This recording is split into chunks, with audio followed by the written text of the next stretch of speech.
In this video, we are going to create a character or player object for our 2D game. In the previous video, we built our level. That's what our level looks like from the side, and this is what our level looks like straight on.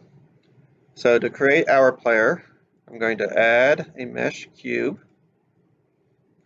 I'm going to scale that cube up. I'm going to press scale Z2 and double my player's height. I'm going to drag my player up, GZ. I'm going to drag my player over, GX. And now what I'm going to do, I'm going to press numpad 0 to get out of my camera view. I want my player standing flat on the ground. So I'm going to come up here and turn snapping on. So the way I do that is I turn the little magnet, make it blue, and I'm going to use snap to face. And what this lets me do, let me zoom in so I can show you, is if I click on my player and then grab and drag them along the z-axis, GZ, and then mouse over the ground, that will snap my player flat on the ground. Alright.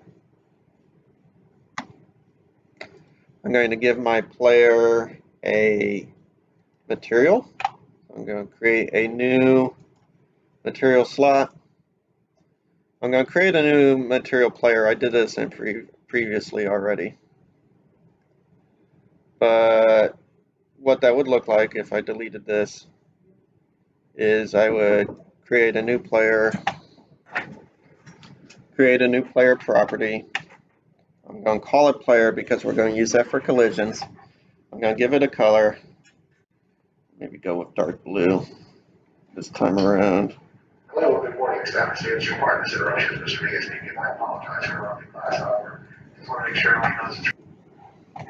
And then I'm going to make sure I turn off specular lighting for this material. So press play, see what that looks like. Okay, that works for me.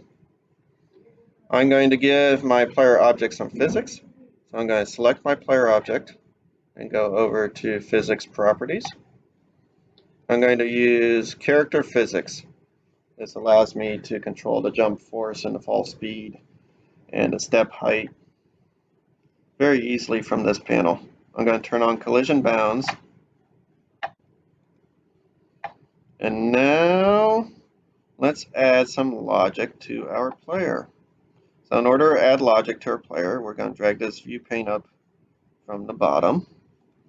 And I'm going to click on this icon to make sure I select Logic Bricks Editor. By default, the timeline is selected. I want Logic Bricks Editor. I'm going to add 3 keyboard sensors for my player.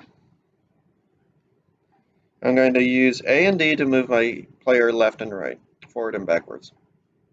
So let's start with D. So forward for my player is going to be in a negative X direction.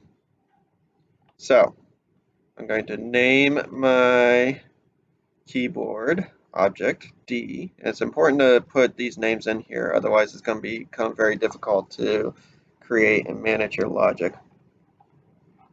While I'm at it, I'm also going to name my player object up here. That way I can see that I have my player object here in the logic panel.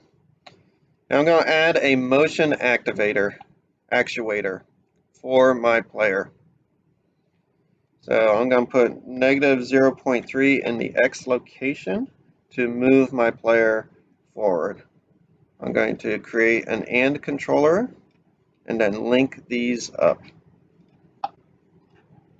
So if I press P right now, should be able to move my player forward.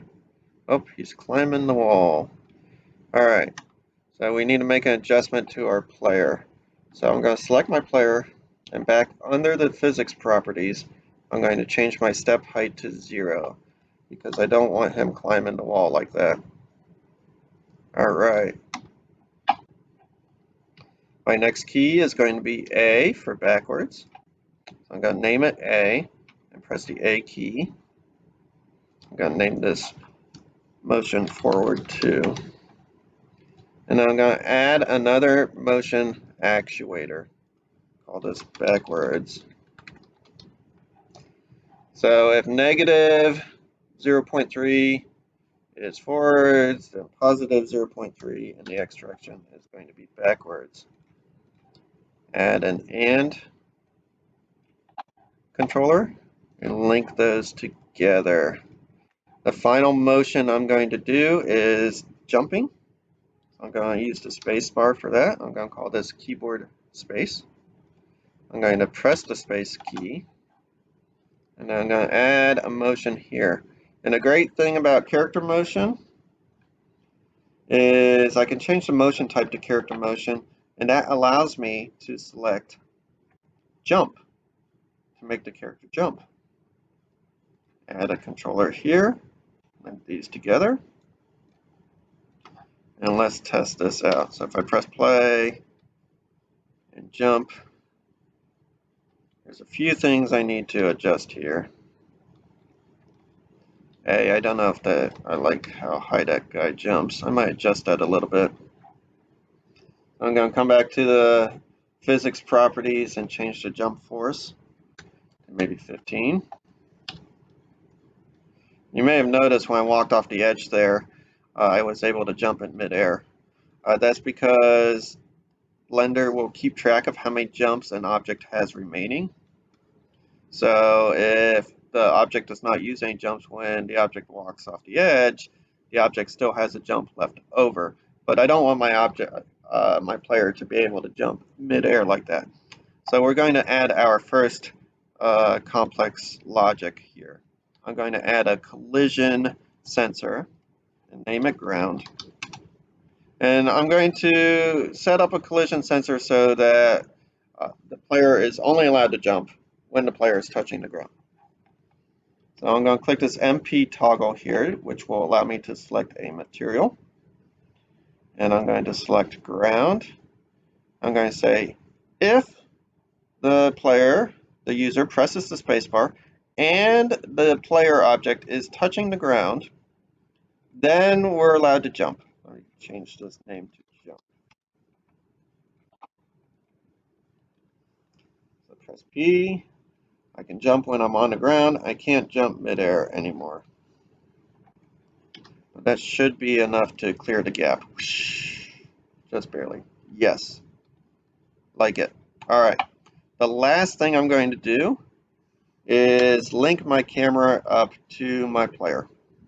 The way I'm going to do that is I'm going to shift click my camera and then shift click my player. The last object that I select, the object that is glowing orange, is going to be what's called the parent. All the other objects are going to be child objects to that parent. The child objects will follow the parents, but the parents will not follow the children. So, since we want the camera to follow the player needs to be the parent. So one more time, I'm going to click the camera and then shift click the player. And now I'm going to come up to Object, Parent, Object. And you'll see a little dashed line created between the camera and the player. So now when I press P, the camera will follow the player.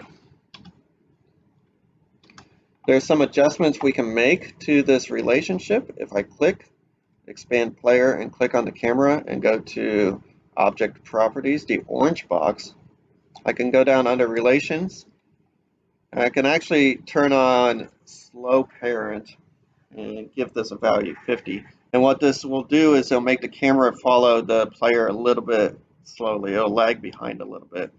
So it gives a nice kind of effect of, okay, the camera is trying to catch up with the player. Makes it a little bit more smoother. All right.